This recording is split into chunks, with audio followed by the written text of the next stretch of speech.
Hello everyone, நான் மணிமாறன். இன்றைக்கி August 29, 2025. இன்றைக்கி வந்து இந்த வேர்ல்டு ஃபுல்லாக பேசப்படுற ரொம்பவும் வந்து முக்கியமான செய்திகளை பற்றி தான் நம்ம வந்து பேச போகிறோம். உக்ரைன் ரஷ்யா வாருக்கு அப்புறம் வந்து ஒரு பெரிய அப்டேட் என்னென்னா, ஐரோப்பியா வந்து இந்த வாருக்கு அப்புறம் வந்து ஒரு பஃபர் சோனை வந்து பில்ட் பண்ணலான்னு சொல்லிட்டு வந்து யோசிச்சுட்டு இருக்காங்க.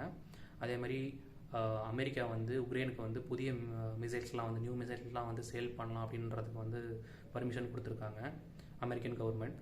அதுக்கப்புறம் பார்த்தீங்கன்னா கீவ் சிட்டியில் வந்து ரஷ்யா நடத்தின போரில் ஐரோப்பிய ஒன்றியம் ப்ளஸ் பிரிட்டிஷ் கவுன்சில் பில்டிங்ஸ்லாம் வந்து டேமேஜ் ஆயிடுச்சுன்ட்டு வந்து சொல்கிறாங்க. அமெரிக்கா இந்தியாவுக்கும் இடையில இருக்கிற ஒரு முக்கியமான அப்டேட் பார்த்தீங்கன்னா, இன்றைக்கி அமெரிக்கா கவர்மெண்ட் வந்து இந்தியாவிலேருந்து வர எல்லா பொருளுக்குமே வந்து அமெரிக்கா வந்து ரிசீவ் ஆகிற எல்லா பொருளுக்குமே வந்து கிட்டத்தட்ட 50% டேக்ஸ் வந்து போய் பே பண்ணிகிட்டு இருக்காங்க. அமெரிக்க நிதி செயலாளர் என்ன சொல்லியிருக்காருன்னா, இப்போ வந்து ரொம்பவும் கிளாஷாக போய்கிட்டு இருக்கு அமெரிக்காவும் இந்தியாவுக்கும் இடையில.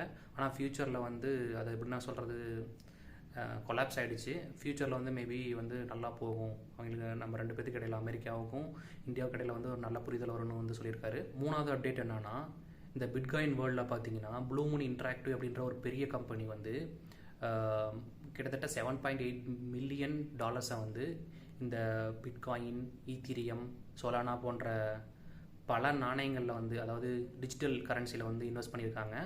ஸோ இதில் வச்சு நம்ம வந்து பார்க்கும்போது என்ன தெரியுதுன்னா, கிட்டத்தட்ட பல கம்பெனிஸ் வந்து இந்த டிஜிட்டல் காயின் மேலே, அதாவது பிட்காயின் இந்த மாதிரி காயின் மேலே வந்து அவங்க வந்து ரொம்பவும் வந்து நம்பிக்கை வச்சுருக்காங்க அப்படின்றது வந்து தெரியுது. நம்ம நாட்டுக்கு வந்து ஒரு பெருமை சேர்க்குற ஒரு விஷயம் வந்து நடந்திருக்கு. என்னன்னா, ஜப்பானோட டோக்கியோ நாட்டில் வந்து நம்ம நரேந்திர மோடி அவங்க வந்து போயிருக்காங்க. ஸோ அந்த டைமில் வந்து அங்கே இருக்கிற பெண்கள்லாம் வந்து, ஜப்பானிய பெண்கள்லாம் வந்து நம்ம நாட்டோட ராஜஸ்தானி ட்ரெஸ்லாம் வந்து போட்டுக்கிட்டு நம்ம நாட்டோட பாரம்பரிய பாடலாம் வந்து பாடி நரேந்திர மோடி அவங்கள வந்து ரிசீவ் பண்ணியிருக்காங்க, வரவேற்றிருக்காங்க. ஸோ இது வந்து இந்த வீடியோ வந்து சோஷியல் மீடியாவில் ரொம்பவும் வைரல் ஆகிட்டு இருக்கு. அடுத்த ஒரு அப்டேட் என்னென்னா, நம்ம இந்த சோஷியல் மீடியாவில் வந்து ரொம்பவும் வந்து இன்ட்ரெஸ்டிங்காக பேசப்படுற அப்டேட் என்னென்னா, ஜாப் ஹக்கிங் அப்படின்னு வந்து சொல்கிறாங்க. அப்படின்னா என்னென்னா, ஒரு வேலையில் வந்து மாறாமல் அதே வேலையில் இருக்கிறது. ஸோ இதில் வந்து பார்த்தீங்கன்னா, நம்ம அந்த கடந்த 2 இயர்ஸில் வந்து அமெரிக்காவில் வேலை செய்கிற இந்தியன்ஸ் எல்லாமே வந்து கிட்டத்தட்ட வேலையை விட்டு ஜாபை வந்து சேஞ்ச் பண்ணுறதா இருந்தாலும் சரி, ஜாப் விட்டு நிற்கிறதா இருந்தாலும் சரி, கிட்டத்தட்ட 11% வந்து கம்மியாக இருக்குன்னு வந்து சொல்கிறாங்க. ஸோ இது வந்து எதனாலன்னு பார்த்தீங்கன்னா, ஒரு ஜாப் செக்யூரிட்டி, அதுக்கப்புறம் வந்து ஜாபை வந்து வேறு ஒரு ஜாபுக்கு வந்து போக விரும்பாதனால இது மாதிரி வந்து நடந்திருக்குன்னு சொல்லிட்டு வந்து ரிப்போர்ட்ஸ் வந்து சொல்லுது.